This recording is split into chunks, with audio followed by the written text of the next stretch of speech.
Greetings, it's Mark, and I know you're wondering how many Hawaiian shirts does this guy own, and the answer is all of them. I own all of them.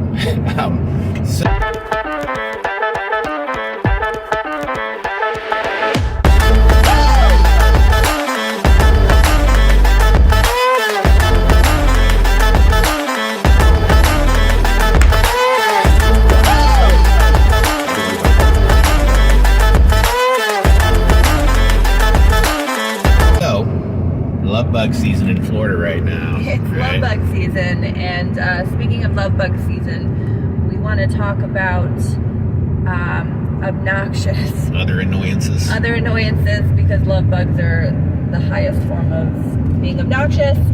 So what is obnoxious is the overuse of the word side hustle.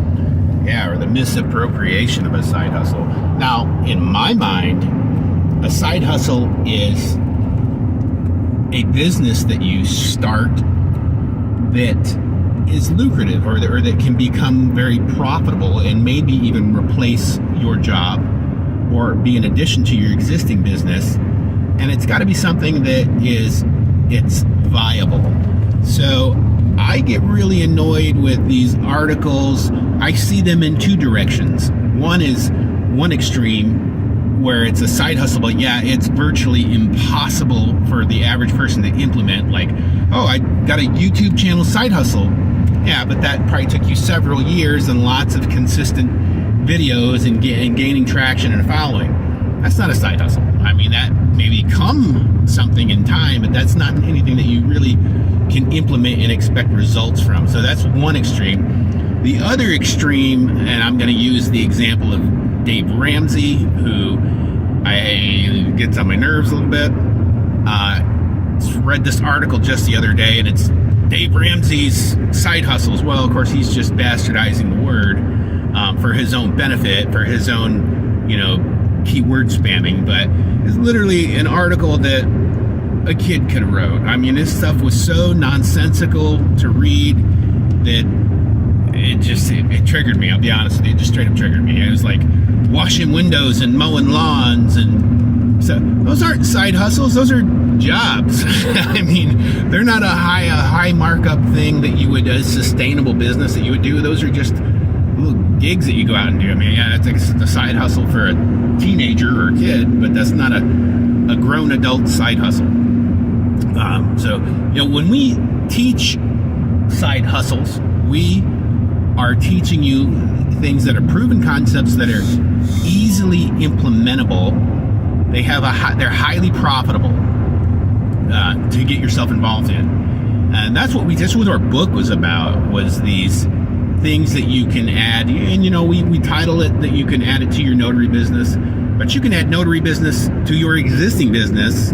If you don't even have a business, you can add that, and then a whole bunch of other things that we talk about. That is what I would deem a viable side hustle. And I'm going to add that you can call the additional streams of income that we have talked about and that we implement in our business a side hustle, because it's just that. It's something that you're doing on the side, you're doing occasionally, but it's still bringing in revenue. Maybe it's not daily, but it is that side stream of income. So when people are talking about side hustles, we want to be very clear that you can go out if you need quick cash and you want to go mow a few lawns, then I guess you can do that, but that's not sustainable for creating a business and having that additional stream of income, and that's what we're trying to teach everybody. Right, we want to teach you to have a service that you gain brand recognition and repeatable customers with. So that's it. That's my rant, or our rant on side hustles, and unfortunately the overuse of the word and the misuse of the word is kind of obnoxious. I hate even saying it in this because it's gonna sooner or later get this negative connotation to it. But that's it, guys. Stay cool. We're gonna go wash our car because love bugs in Florida come in the spring and in the fall, and they're annoying. They paint your window like all the side hustle ideas. It's our horrible. Hey, what you reading back there? We're reading a really interesting book about how to make money. A golden pen. And I love money. We all like to go shopping, don't we, guys? Yeah! Of course they do. So you can find that book on Amazon, Audible, and Kindle.